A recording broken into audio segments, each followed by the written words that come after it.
1971 का अगर आप वॉर देखें तो अगर सोवियत रूस भारत के साथ ना आया होता तो संभवतया अमेरिका पाकिस्तान की तरफ से लड़ते हुए भारत पर हमला कर दिया होता। यह तो भारत का तत्कालीन मित्र सोवियत रूस अपने ही जहाजों को लेकर के बंगाल की खाड़ी तक पहुंचा था, जिसकी वजह से भारत पर अमेरिका का हमला नहीं हुआ था। आज जब जयशंकर साहब अंतरराष्ट्रीय मंचों पर जाकर रूस को धन्यवाद देते हैं और अमेरिका को धता बताते हैं, उस समय अक्सर वो इसी घटना का जिक्र भी कर रहे होते हैं। मेरे प्यारे साथियों, भारत के नेताओं को यह समझ में आ गया था कि अगर भारत को भी अपनी ताकत के बलबूते जीना है, दो देशों के बीच की कठपुतली नहीं बनना है, अमेरिका और सोवियत रूस का बैटल ग्राउंड नहीं बनना है, तो हमें अपने वैज्ञानिकों को क्षमताएं विकसित करने का मौका देना होगा। लेकिन आपके दिमाग में एक बड़ा प्रश्न बनेगा और वो प्रश्न यह होगा कि सर एक बात बताइए, हमें किसी से डरने की क्या जरूरत? जगह हमारी, देश आजाद, हम संप्रभु, क्या आवश्यकता है हमें किसी से डरने की? आवश्यकता थी। क्यों? क्योंकि अमेरिका भारत में इतने सारे सैंक्शंस एनी टाइम लादने की तैयारी में रहता था। चैनल पर नए हैं तो चैनल को सब्सक्राइब कर लें, बाकी अपनी राय कमेंट बॉक्स में खुलकर रखें। गुजारिश बस यही रहेगी कि आप जितना संभव हो अपने साथियों के साथ इस सेशन को साझा करें। इतनी एनर्जी आपके साथ खर्च करते हैं, उसके रिवार्ड में ना तो कोई लाइक मिलता है, ना शेयर मिलता है, ना सब्सक्राइब मिलता है। मोटिवेशन अगर किल कर दोगे बॉस, तो फिर यार इतनी मेहनत करने का मन नहीं करेगा। मर्जी आपकी है। चलिए, अब सैंक्शंस क्या होते हैं कि आप दुनिया के किसी भी देश के साथ व्यापार नहीं कर पाएंगे। भारत में तेल का उत्पादन प्रॉपर होता नहीं है, हम ऑयल किसी दुनिया के देश से मंगाते हैं, उस देश को यह कह दिया जाए कि आप इन्हें तेल नहीं बेचेंगे, किसी देश से यह कह दिया जाए कि भारतीयों को अपने यहां नहीं आने देंगे। आप विचार कीजिए कि हमें नॉर्थ कोरिया की तरह सभी तरफ से आइसोलेट करके रख दिया जाए तो क्या हालात होंगे। अमेरिका, जिसका कि प्रभुत्व दुनिया पर लगभग 50% की जीडीपी को डायरेक्टली प्रभावित करता है, वह अमेरिका दुनिया के देशों को इसी प्रकार से प्रताड़ित करता है। और भारत तत्कालीन रूप से आजाद हुआ देश था, संपन्नता के नाम पर हमारे पास बड़ी विपन्नता थी, हम अनाज के लिए भी संघर्षरत थे। तभी तो कहा जाता है कि हमने जय जवान जय किसान जैसा नारा दिया था, हम अपने किसानों का पैदा किया हुआ अनाज जवानों को भेजते थे खाने के लिए, खुद एक टाइम का भोजन त्याग के युद्ध में भेजते थे कि ठीक है कि हमारे देश के जवान सरहद पर लड़ते रहे, सीमाओं को सुरक्षित करते रहे। तभी तो कहते हैं कि हरित क्रांति जब एम एन स्वामीनाथन जी के समय पर आई, उससे भारत आत्मनिर्भर अनाज में बना। हम तो खाने के लिए चुनौती झेलने वाले देश थे, चुनौती में रहने वाले देश थे। ठीक है साहब, कोई बात नहीं, हम परमाणु पर लौटते हैं। तो अब परमाणु बम भी हमारे पास हो ताकि दुनिया का कोई देश हम पर आंख उठाकर ना देखे। इस बीच में 1974 का कालखंड आता है, राजा रमन्ना के द्वारा भारत में परमाणु बम का परीक्षण करके दिखा दिया जाता है और यह परमाणु परीक्षण भी पोखरण में होता है। हालांकि दुनिया ने इसे परमाणु परीक्षण माना नहीं। क्यों नहीं माना? कहा गया कि भारत केवल तैयारी करके देख रहा है कि उसके सिस्टम काम करते हैं या नहीं। लोगों ने हमारी मजाक बनाई, यानी कि पहला प्रयोग जब 1974 में हमने किया तो उस समय लोगों ने हमारी यह कहते हुए मजाक बनाई कि ठीक है, आप लोगों ने कुछ सेटिंग वेटिंग करके ये परमाणु अभिक्रिया करके देखी है, आप जिसे परमाणु बम कह रहे हैं। हम इसे नहीं मानते क्योंकि कहीं पर भी यह ऑब्जर्व नहीं हुआ। आप कहते हैं क्योंकि परमाणु बम का अगर प्रयोग होता है तो धरती कांपती है, धूल के गुबार उठते हैं, सिस्मोग्राफ की सुइयां हिल जाती हैं, हवा के अंदर रेडियो एक्टिव पदार्थ घुल जाते हैं, तमाम प्रकार की चीजें होती हैं। ऐसा कुछ नहीं हुआ, आप केवल कह रहे हैं। हो सकता है आपने यह देखा हो कि परमाणु बम की दिशा में हम सही हैं या नहीं, तो हमको लोगों ने कंसीडर नहीं किया। कोई बात नहीं साहब, कंसीडर नहीं किया तो दुनिया को यह बताना जरूरी है कि हमारे पास भी हथियार है, तो इसके लिए अब धमाका जोर का करना जरूरी था। यानी कि हमारे पास पटाखे हैं, लेकिन वो सुर्री पटाखा है कि सूतली बम है, यह बताने के लिए अब धमाके को इतना जबरदस्त करने की आवश्यकता थी जिसकी वजह से दुनिया में हमारी प्रेजेंस का डंका बज सके। मेरे प्यारे साथियों, आप में से कई बार बहुत से लोग यह सोचते हैं कि जब बम चलाने ही नहीं है तो भारत बनाता क्यों है। यह बहुत बेसिक सवाल है। जब मैं आपकी उम्र में, मतलब यह कहिए कि विद्यार्थी के जीवन में हुआ करता था, तब यह सोचता था कि हम बना करके रख लेते हैं, जरूरत क्या है जब चलाने नहीं है तो। लेकिन यहां पर जब थोड़ा समय बड़ा हुआ तब समझ में आया कि अक्सर लोग उसी को सम्मान देते हैं जो शक्ति संपन्न होता है, और शक्ति संपन्न व्यक्ति ही जब किसी को माफ करता है तो उसकी माफी में वैल्यू होती है। अक्सर मुझे यहां पर दिनकर साहब की वो पंक्ति बार बार याद आती है जिसमें हम ये केवल कहते हुए पाए जाते हैं कि क्षमा शोभती उस भुजंग को जिसके पास गरल हो, उसका क्या जो दंतहीन विषहीन सरल हो। हम वो सर्प बनना चाहते थे जिसके पास जहर था, जिससे पाकिस्तान को डरना चाहिए था कि अगर छुआ भारत को तो यह डस डालेगा। हम दुनिया के सामने वो देश बनना चाहते थे कि अगर भारत से पंगा लिया तो यह हमें अपनी तरफ से बम गिराकर मार सकता है। दुनिया में हम वो शक्ति बनना चाहते थे, हम शांति प्रिय थे, हम सेकेंड वर्ल्ड वॉर के बाद नॉन अलाइंड मूवमेंट के प्रणेता थे, हम दुनिया में किसी भी पक्ष में, ना राइट में ना लेफ्ट में, कहीं नहीं रहने वाले व्यक्ति थे। लेकिन जब हमने देखा कि लोग हमारी ही डफली बजा रहे हैं, लोग हमें ही बैटलफील्ड बना ले रहे हैं, तब हमें लगा कि नहीं, अब समय है अपना स्टैंड लेने का। और उस समय जो घटना घटी वो साथियों अटल जी के नेतृत्व में घटी। लेकिन क्या यह घटना 1998 में 11 मई को अचानक घटित हो गई? अजी नहीं साहब, इससे पहले भी बड़े चैलेंजेस आए। और चैलेंजेस क्या थे?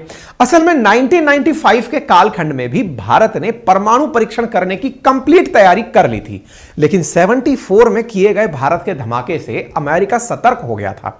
आज जब हम कई बार कहते हैं कि दुनिया में इतने सारे सैटेलाइट्स छोड़े जा रहे हैं, आप में से कई बार हम कई बार ये जानकारी देते हैं कि एलन मस्क ने दुनिया के अंदर इतने सारे सैटेलाइट्स छोड़ दिए हैं स्टार लिंक के नाम से। आपको क्या लगता है ये केवल और केवल हमें संचार देने के लिए है? जी नहीं, अमेरिका अपने सैटेलाइट्स के दम पर दुनिया के कोने कोने पर नजर रखता है, निगरानी रखता है। अमेरिका नहीं चाहता कि किसी दूसरे देश की लाइन थोड़ी भी बड़ी हो, यानी कि हर देश पर, यानी कि अमेरिका अपने यहां पर सर्विलांस सेंटर्स में सैटेलाइट्स के माध्यम से प्राप्त की जा रही तस्वीरों को निरंतर देखता है। जैसे किसी छोटे ऑफिस के अंदर टीवी पर कैमरा लगाकर, टीवी पर कैमरे के प्राप्त पिक्चर्स को देखकर आप अपने ऑफिस की निगरानी करते हैं, अमेरिका के वैज्ञानिक अपने यहां बैठकर दुनिया के हर छोटे से छोटे कोने की निगरानी करते हुए एनी टाइम सक्रिय रहते हैं कि दुनिया के किस कोने पर क्या हो रहा है। ऐसी स्थिति में भारत ने जब प्रयास करना दोबारा शुरू किया तो अमेरिका ने अंतरिक्ष में भारत पर निगरानी रखने के लिए 4 सैटेलाइट छोड़े। चूंकि अंतरिक्ष किसी का होता नहीं है, इसलिए आप उन्हें इग्नोर भी नहीं कर सकते। वो सैटेलाइट्स भारत के चारों तरफ चक्कर काटकर गोल गोल धरती पर घूम रहे थे और वो लगातार नजर बना रखे थे कि भारत दोबारा परीक्षण ना करे।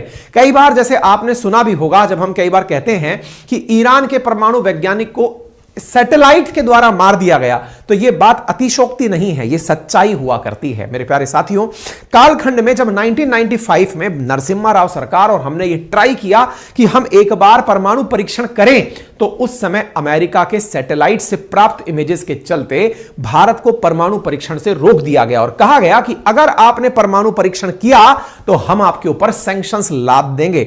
भारत का 1995 में किया हुआ प्लान एज इट इज रखा रह गया। सत्ता बदली 1998 में अटल जी की सरकार आई, नरसिम्हा राव जी उनसे मिलने गए, जाकर कहा कि हमारे पास सामग्री तैयार रखी है, बस अब आप परीक्षण करिए, परीक्षण लेकिन गुप्त तरीके से करिएगा। परीक्षण की जिम्मेदारी दी गई 2 लोगों को, एक थे उस समय के DRDO chief doctor APJ Abdul Kalam साहब और दूसरे थे परमाणु ऊर्जा आयोग के अध्यक्ष डॉक्टर चिदंबरम। साथियों, ये चिदंबरम वो वाले चिदंबरम नहीं है जो कि वर्तमान में कांग्रेस के नेता हैं, ये आर चिदंबरम है जिनकी तस्वीर आप यहां देख सकते हैं। ये परमाणु ऊर्जा आयोग के अध्यक्ष हुआ करते थे। इन दोनों को इस समय जिम्मेदारी दी गई कि आप लोग किस प्रकार से गुप्त तरीके से इसका अंजाम देंगे। और साथियों, बस यहीं से वो कहानी का बिल्टअप शुरू होता है कि कैसे भारत ने अमेरिका को झूठ बोलते हुए, या ये कहिए कि अमेरिका की आंखों में धूल झोंकते हुए परमाणु परीक्षण किया था। तो क्या किया था फिर हमने? साथियों, हमने इस परमाणु परीक्षण को करने के लिए अपने वैज्ञानिकों को सबसे पहले सेना की वर्दी में तैयार किया। परमाणु की तैयारी तो हमने 1995 से ही कर रखी थी। अब तो हमें परीक्षण करने पोखरण जाना था। पोखरण ही क्यों जाना था, कहीं और क्यों नहीं कर सकते? क्योंकि रेगिस्तान के अंदर खालिस्तान है जहां पर किसी भी प्रकार की जनहानि नहीं हो, ऐसा स्थान पोखरण में आसानी से उपलब्ध है जो कि सेना के पास है। ऐसी स्थिति में अब वैज्ञानिकों को वहां कैसे पहुंचाया जाए, यह एक बड़ी चुनौती थी। और इसके लिए क्या किया गया?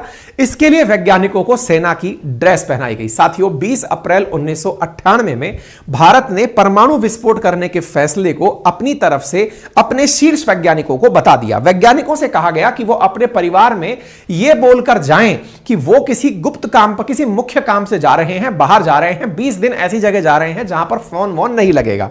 वैज्ञानिक अपने परिवारों को बताकर बाहर निकले, सेना की वर्दी में परमाणु लॉन्च साइट पर पहुंचे, लेकिन डायरेक्ट नहीं, इनडायरेक्टली घूमते घुमाते। मान लीजिए किसी को जैसलमेर आना है तो वो रहता भले ही जयपुर में हो, तो जयपुर से पहले दिल्ली, दिल्ली से फिर मुंबई, मुंबई से फिर गुजरात, गुजरात से घूमते हुए राजस्थान, यानी इस प्रकार से कि कोई उसे ट्रैक करे तो भी ना पता लगा पाए कि वो यहां वापस जैसलमेर ही आने वाला है। मतलब बहुत चक्कर कटा के वैज्ञानिकों को पहुंचाया।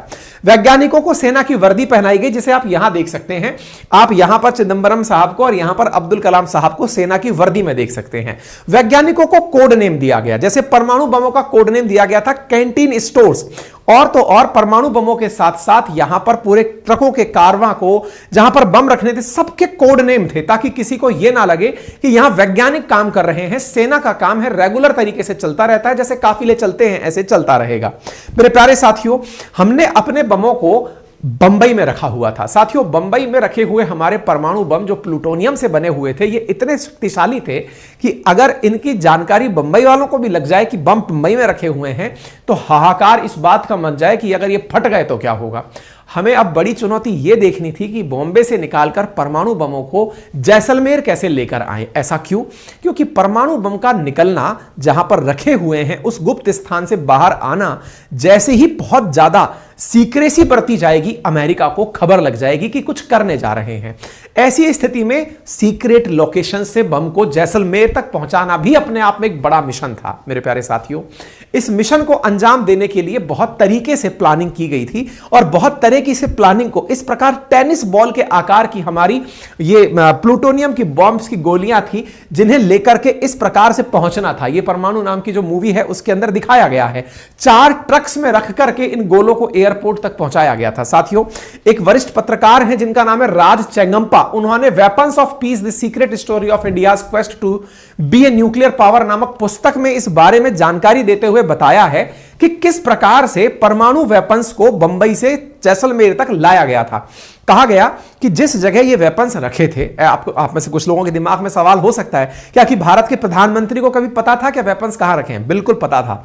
हमारे वेपन्स प्रधानमंत्री को पता होते हैं, और विश्वकर्मा पूजा के समय पर परमाणु बमों की पूजा भी होती है। यानी ये समझिए जिस वॉल्ट में रखे हुए हैं वहां पर तिलक भभूति लगाई जाती है, ठीक है ना। एक बार थल सेना अध्यक्ष को भी वो वॉल्ट दिखाया गया था जब परमाणु बम रखे हुए हैं। खैर, फिलहाल के लिए ये जो आप यहां पर ट्रक चलते हुए दिख रहे हैं, बॉम्बे के अंदर क्या किया गया कि जब इन बमों को ले जाने के लिए टेनिस के बॉल के आकार के 6 से 8 किलो के आकार के 6 से 8 किलो वजन के टेनिस के बॉल के आकार के प्लूटोनियम बम थे जो हम लेकर के यहां आ रहे थे। छोटे छोटे बम, बहुत महाविनाश फैलाने की क्षमता रखने वाले बम लाने के लिए क्या किया गया?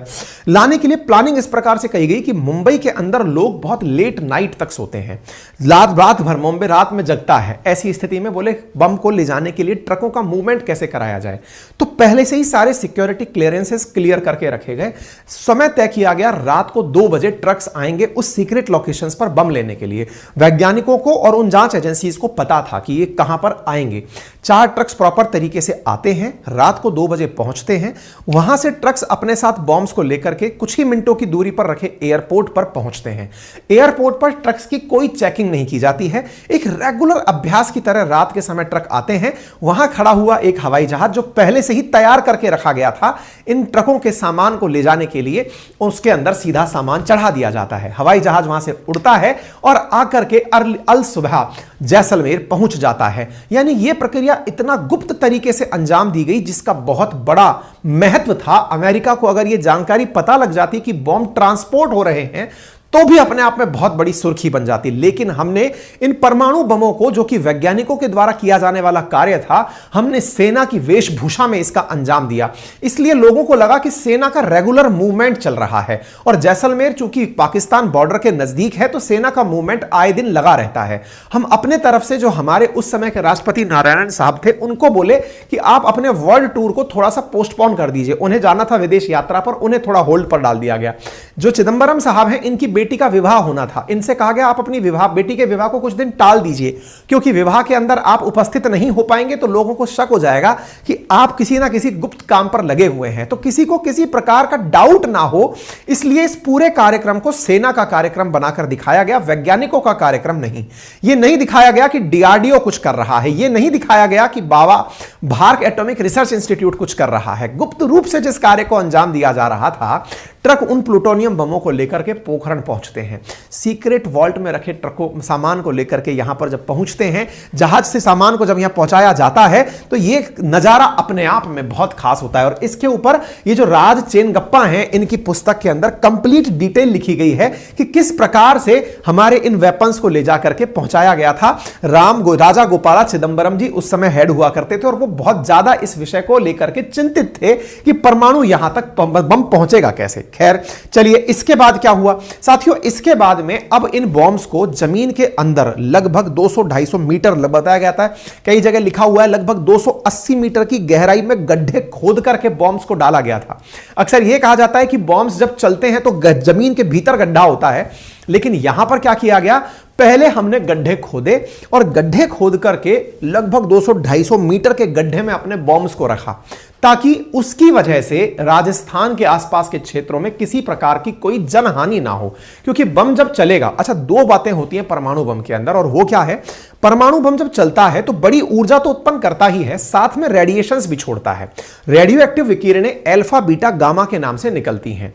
जो गामा रेडिएशंस हैं, जो बहुत दूर तक अपना असर डालती हैं, उनका अगर अवशोषण समय रहते कर लिया जाए तो उसका नुकसान दुनिया पर नहीं होता। इसलिए पहले यह गड्ढा खोदा गया और गड्ढे को खोद करके उस गड्ढे के चारों तरफ बड़ी संख्या में प्याज भरे गए। साथियों, कहा जाता है कि भारत में 2 बार प्याज के भाव आसमान छुए हैं और उसको लेकर सरकारों का विरोध भी हुआ है, और कहा गया कि उस समय बड़ी संख्या में प्याज को खरीदकर सेना ने अपने पास रखा था, क्योंकि उस प्याज को खरीदकर टनों, मतलब कई टन प्याज जो है वो उन गड्ढों में भरकर रखा गया था, क्योंकि कहा जाता है कि प्याज गामा रेडिएशंस को सोख लेता है। ऐसी स्थिति में परमाणु बमों को गड्ढों में और उसके चारों तरफ भयंकर तरीके से प्याज भरकर रख दिया गया कि अगर ये ब्लास्ट होता भी है तो रेडिएशंस को ये प्याज पूरी तरह से सोख लेगा।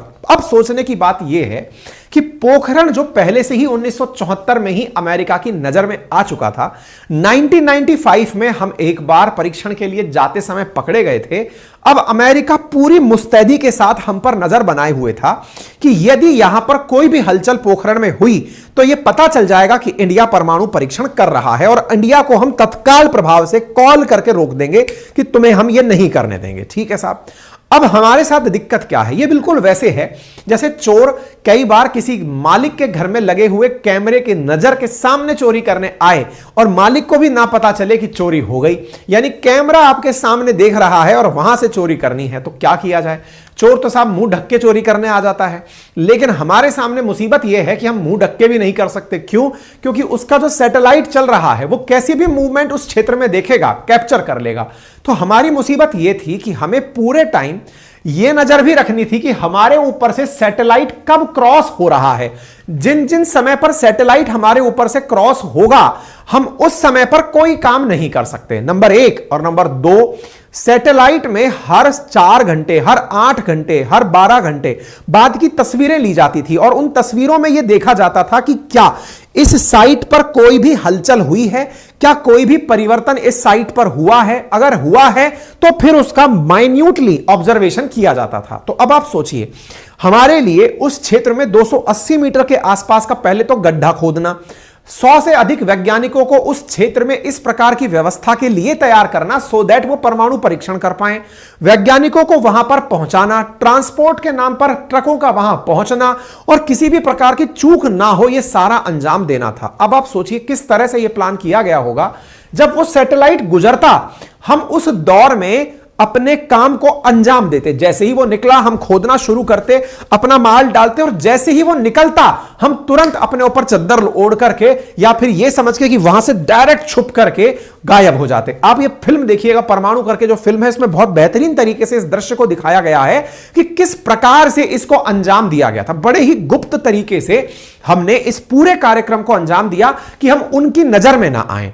साथियों, उनकी नजर में ना आए और इस काम को हम अंजाम देते जाएं, तो अब आप सोचिएगा कि केंद्रीय नेतृत्व में बैठे प्रधानमंत्री के द्वारा अटल जी उस समय बैठे हुए हैं, उन्होंने भी इसमें इतनी जबरदस्त सीक्रेसी बरती थी कि उनके तत्कालीन जो एनएसए थे, जैसे आज हमारे डोभाल साहब हैं, ऐसे उस समय ब्रजेश मिश्र साहब हुआ करते थे, उनको पता था कि क्या काम हो रहा है, प्रधानमंत्री को पता है, एनएसए को पता है, लेकिन रक्षा मंत्री जॉर्ज फर्नांडिस साहब तक को नहीं पता है कि हम परमाणु परीक्षण करने जा रहे हैं। इस लेवल की सीक्रेसी यहां पर चिदंबरम साहब को पता है, आर चिदंबरम साहब जो परमाणु ऊर्जा आयोग के अध्यक्ष हैं, साथ में अब्दुल कलाम साहब और उनकी टीम को पता है कि हम क्या कर रहे हैं, लेकिन देश में किसी राजनेता को कानो कान खबर नहीं है कि देश परीक्षण करने जा रहा है।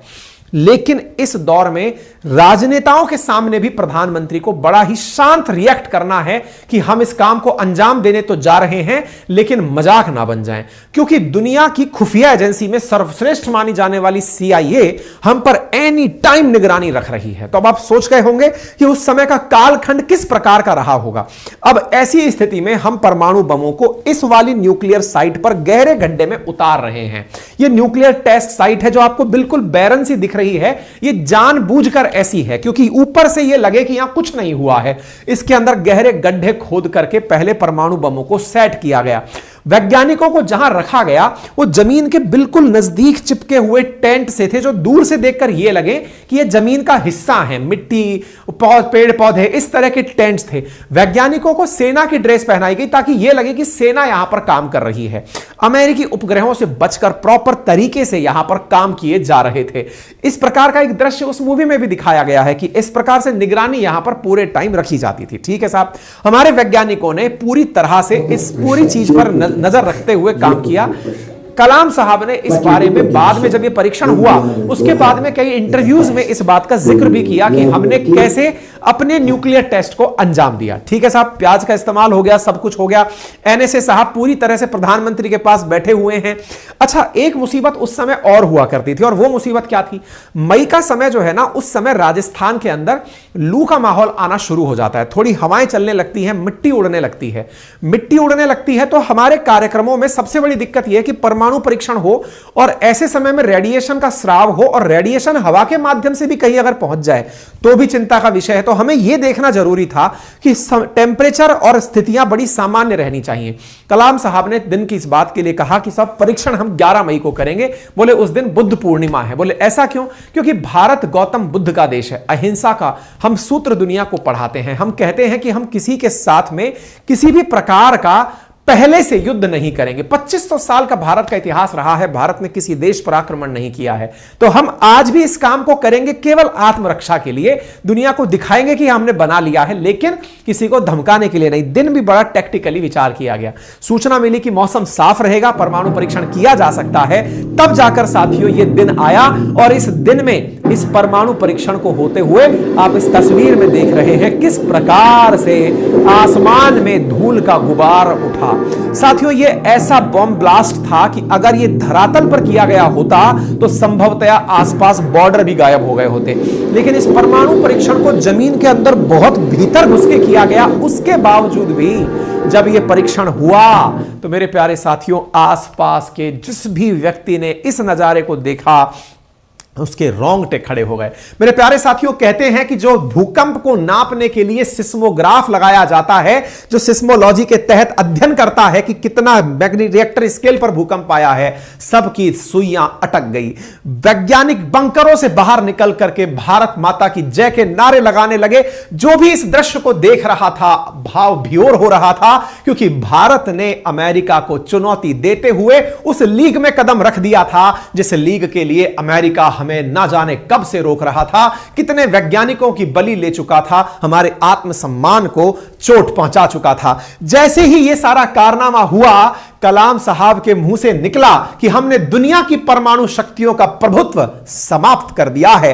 अब 1 अरब लोगों के हमारे देश को कोई नहीं कह सकता कि उसे क्या करना है। अब हम तय करेंगे कि हमें क्या करना है। उसी समय प्रधानमंत्री निवास में प्रधानमंत्री के बगल में बैठे हुए एनएसए ब्रजेश मिश्र के फोन पर घंटी बजती है। वो रिसीवर उठाते हैं और कलाम साहब कांपती हुई आवाज में कहते हैं, sir we have done it. Sir, हमने कर दिखाया है। उधर से मिश्रा फोन पर ही चिल्लाते हैं, God bless you my dear Kalam. और ये इतिहास बनते हुए जब देखा तो प्रधानमंत्री आवास में सब चुप थे, आंखों में खुशियों के आंसू थे और यह घटना अखबारों की सुर्खियों में छप रही थी। मेरे प्यारे साथियों, जैसे ही यह घटनाक्रम हुआ, सब तरफ से दुनिया के अंदर यह तहलका मच चुका था कि भारत ने कुछ ऐसा कर दिया है जो अत्यंत खुशी का समय है भारत वालों के लिए, और उन्हें इस प्रकार का पल मिल गया है जिसे देख करके वो आने वाले समय में हर बार दुनिया की नजरों में नजरें डालकर बात कर पाएंगे। मेरे प्यारे साथियों, अमेरिका निरंतर भारत पर दबाव डाला रहा था कि आप भारत वाले कॉम्प्रिहेंसिव टेस्ट बैन ट्रीटी पर साइन करें। लगभग 150 देश उस समय साइन कर चुके थे। नॉन प्रोलिफरेशन ट्रीटी पर साइन करें, सीटीबीटी पर हस्ताक्षर करें, लेकिन भारत साफ इनकार कर चुका था कि नहीं, हम परमाणु बम रख करके ही कुछ करेंगे। तो मेरे प्यारे साथियों, जब यह काम हुआ तो उस समय अटल जी के द्वारा इस भाव की अभिव्यक्ति कैसे दी गई, उस समय का आप एक दृश्य देखिए। यह समय है मई 11, 1998 का। अटल जी अपने निवास से बाहर निकलते हैं और निकल करके उनके साथ में प्रमोद महाजन जी भी उपस्थित हैं। यहां पर भारत का झंडा लगा हुआ है। प्रेस कॉन्फ्रेंस के लिए प्रधानमंत्री आते हैं और प्रधानमंत्री लिखी हुई लाइन लेकर आते हैं और केवल अपने स्तर पर एक ही लाइन बोलते हैं, हमने आज शाम को इतने बजे परीक्षण कर दिया है। प्रधानमंत्री Atal Bihari Vajpayee at 15:45 hours India conducted 2 nuclear tests in Pokhran range. These tests conducted today. Devices के नाम लिए।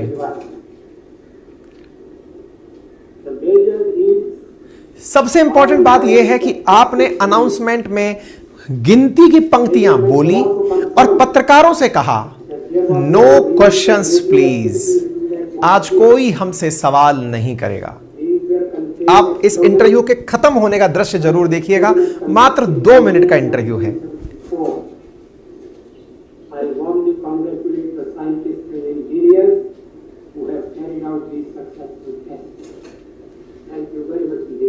Thank you very much today.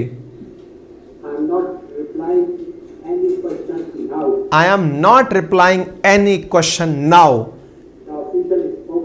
The official spokesman.